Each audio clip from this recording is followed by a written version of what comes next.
Santa Ana a lo largo de los años ha tenido diferentes deportistas que han sobresalido y triunfado en sus diferentes disciplinas deportivas.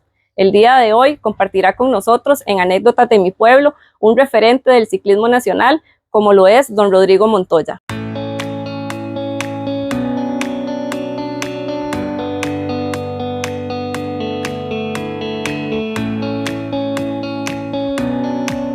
Don Rodrigo, muchas gracias por recibirnos el día de hoy en su casa de habitación aquí en Salitral de Santa Ana. Y bueno, quería que nos contara un poquito cómo fueron sus inicios en el ciclismo. Bueno, muchas gracias a ustedes por tomarme en cuenta y visitarme a mi casa. Bueno, mis inicios en el ciclismo fue en los tiempos que estaban las transmisiones esas por radio y escuchábamos la Vuelta a Costa Rica y se emocionaba uno con escuchar a José Manuel Soto principalmente. Y yo a partir de eso me entró la fiebre y un momento me dio por ver cómo me compraba una bicicleta, porque bueno, era una ilusión. Y recuerdo que fue un 7 de febrero del año 78 que me compré una bicicleta de Ricardo Céspedes en Ricesa, que eso estaba donde está ahorita, aparte del edificio municipal. Una bicicleta, una Monarch Crescent 10 que me costó 2.750 colones. No tenía la plata en ese entonces, pero con dos personas conseguí prestado, porque cuando eso sembramos cebolla, yo tenía una cebolla sembrada y con eso yo pagaba. Entonces la compré y cuando mi papá se dio cuenta ya yo la tenía metida en una bodega y eso fue rápido. Al siguiente día ya andaba por Pozos y por Piedades y eso fue un martes, y ya domingo iba para Puriscal y al domingo siguiente ya estaba en Cartago también. Recuerdo que en Puriscal, subiendo una de las partes más duras, ya me tocó hasta caminar y todo, pero ahí inicié. Y luego vino los festejos de Santa Ana, que eran en julio, y había una carrera de ciclismo donde me apunté ahí, porque había unos compañeros de Santa Ana que ya hacían ciclismo, y me embarcaron, como dicen, me echaron al agua. Sí, empezaron a decirme que yo era un gallo tapado y me inscribí en una categoría ahí, una categoría C, quedé tercero, me gané un trofeo y eso fue el impulso más grande que recibí, porque ya después seguí participando, luego participé en una carrera en Villa Colón que la gané y así se inició. Al año siguiente ya yo estaba corriendo en las categorías de la federación, en las carreras que salían de San José ya con los corredores más de experiencia, donde estaba ya Carlos Alvarado, Carlos Mata, Rafael Navarca, Rustancillo Venegas, y empecé a correr y vino el momento que me vieron la gente de Metalco y llegaron aquí un día como en octubre del año 79, sí, del 80 fue, y me hablaron para que los acompañaran en el equipo a un entrenamiento. Hicimos un entrenamiento a San Ignacio de Acosta y me fue bastante bien, y ya por la tarde vinieron a buscarme para que me fuera para una concentración, porque ya el equipo se estaba preparando para correr. Ya estaba fichado entonces. Sí, para correr Vuelta a Costa Rica. Eso fue rápido. Recuerdo que me llevaron a vivir ahí en Colima de Tibás, en una casa que tenían donde están las oficinas de Metalco, y era terrible porque bueno, en la tranquilidad en la que yo vivía aquí y ir a estar ahí, y pasaba el tren a las 3 de la mañana y eso, que sintiendo que le iban a botar la casa y todo, pero bueno, era parte de eso.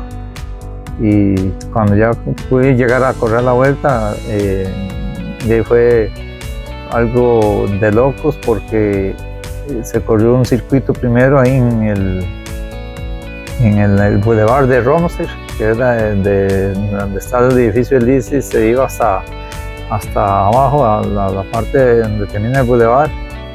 Y al siguiente día se corría una etapa a Cañas, y ese día me logré escapar con un colombiano, Alfonso Tobar, que era compañero de equipo.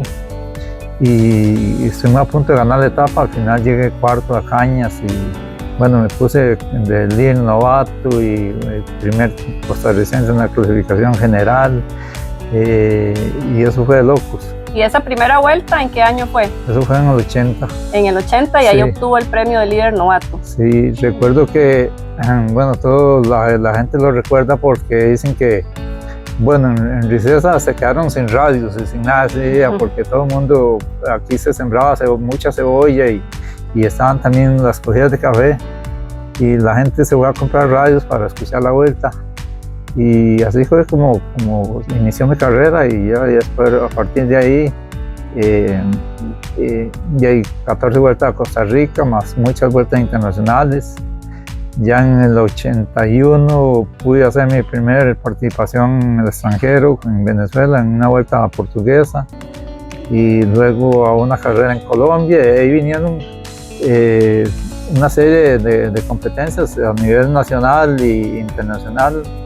Gané bastantes carreras aquí y algunas las recuerdo muy bien porque son muy importantes. Digamos, cuando gané la etapa de la Vuelta a Costa Rica del 80, que fue la de Siquirres San José, que era, salíamos de Siquirres, del centro de Siquirres, y terminaba ahí en Jacomín, en Hoyoses.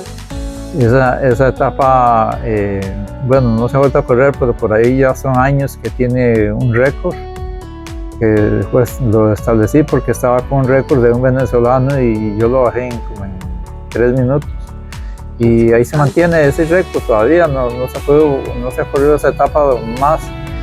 Don Rodrigo, ahora que usted conversaba acerca ¿verdad?, del tema de los entrenamientos, me llama mucho la atención y quisiera que comparta con nosotros, ¿verdad? Usted dice, yo un día me compré una bicicleta, al día siguiente me monté y empecé a andar, pero cuéntenos un poquito, ¿verdad?, esa parte del entrenamiento. O sea, usted empezó solo, ¿verdad?, y salía y se iba para Pozos y se iba para Salitral y se iba para diferentes lugares, pero ¿cómo se preparaba usted? ¿Qué era lo que usted hacía, ¿verdad?, antes de tener la oportunidad, ¿verdad?, de que el grupo Metalco lo fichara? Sí, eso fue una parte. Para uno llegar hasta donde he podido llegar hay que tener mucho amor y mucha disciplina. Y ya yo me levantaba a las 3 de la mañana, a veces antes, y mi mamá se levantaba y me hacía un café, y yo tenía la costumbre de que desde el día antes dejaba preparado algo, digamos. En ese entonces recuerdo que estaban los jugos del campo, que eran en tarritos de lata. Yo siempre iba el día antes a la pulpería y me traía un jugo del campo y 2 galletas cremitas y las dejaba listas en la camisa de una vez, y al otro día salía a las 3 de la mañana porque a las 6 tenía que estar en la casa para ir a trabajar, porque cuando eso teníamos siembra de cebolla o eran frijoles o era maíz, y cumplía con el trabajo con mi familia en los primeros años, y eso era bastante duro porque bueno, yo ocupaba estar ya a las 6 o muy tarde, a las 7 de la noche ya bajo las cobijas, porque madrugar y hacer entrenamientos, y yo hacía entrenamientos que salía a las 6 de la mañana, iba por ejemplo a Naranjo, ida y vuelta, y a las 6 de la mañana ya estaba aquí y para el trabajo. Sí, y no solo eso, ¿verdad? El esfuerzo físico del deporte, pero sumado también el esfuerzo físico y el trabajo de las labores en el campo, ¿verdad? Era un doble entrenamiento. Cuando eso había un poco de más, como que dijera, uno andaba más seguro que lo que es ahorita en estos tiempos. En estos tiempos, ya esas horas, ya es más los conductores ebrios que se encuentran en la calle o haciendo loco, y el peligro es más grande, pero cuando los carros eran menos, uno salía y a tientas oscuras, sin alumbrado, sin nada, y así íbamos y buscábamos las carreteras donde hubieran alumbrado público para poderse ayudar un poco. Y recuerdo que cuando se empezó a hacer esta autopista aquí, la de San José, la 27, por ejemplo, estuve haciendo la radial también, que es la que comunica hacia San Antonio de Belén. En algunas partes ponían cercas, portillos con alambre, y unas veces iba, pasó con compañeros que iban, uno de ahí tan ceñido una bicicleta que se llevaba la cerca a veces. Pero bueno, ahí eso sucedía y por dicha todos esos tiempos lo pasamos. He tenido la oportunidad de poder ir a unas Olimpiadas, que es la cumbre máxima de lo que es el deporte, lo máximo. Olímpico, claro. Y me tuve la oportunidad de poder ir como entrenador a los Juegos de Londres, una experiencia inolvidable. Y después de ahí, ya bueno, ya... Ahorita, actualmente, una vez, ¿verdad?, que usted finaliza bueno, esa participación, ¿verdad?, en Juegos Olímpicos como entrenador, usted actualmente aquí en Santa Ana es un formador de deportistas, ¿verdad?, a través de una asociación de ciclismo.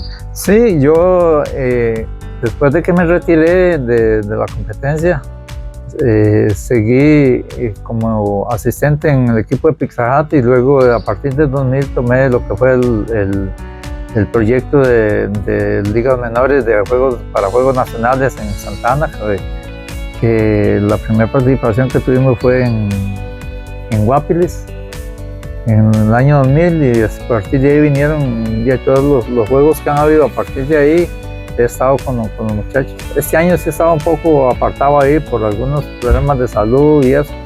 Hay otro muchacho que está con nosotros ahí en la asociación, Luis Morera, pero siempre estoy ayudándole. Pues bueno, es la pasión, es la vida mía, y no me aparto de eso. Bueno, Rodrigo, quisiera agradecerle, ¿verdad?, por habernos abierto las puertas de su casa el día de hoy y que nos pudiera compartir un poco de estas anécdotas y de estas historias de un gran referente como lo es usted, ¿verdad?, en el ciclismo nacional, y que esto sirva de ejemplo, ¿verdad?, para las futuras generaciones, y también para que la comunidad de Santa Ana conozca un poco acerca de quién es Rodrigo Montoya. Muchas gracias por recibirnos en su hogar. Bueno, muchas gracias a ustedes y a la municipalidad y al pueblo de Santa Ana, que esperamos poder celebrar ese aniversario del campeonato de la mejor manera, y siempre muy orgulloso de Santa Ana. Y gracias a ustedes por haberme visitado y tomarme en cuenta para contar un poquito de la historia de mi vida en lo que es el deporte, el ciclismo. Un placer para nosotros. Muchas gracias.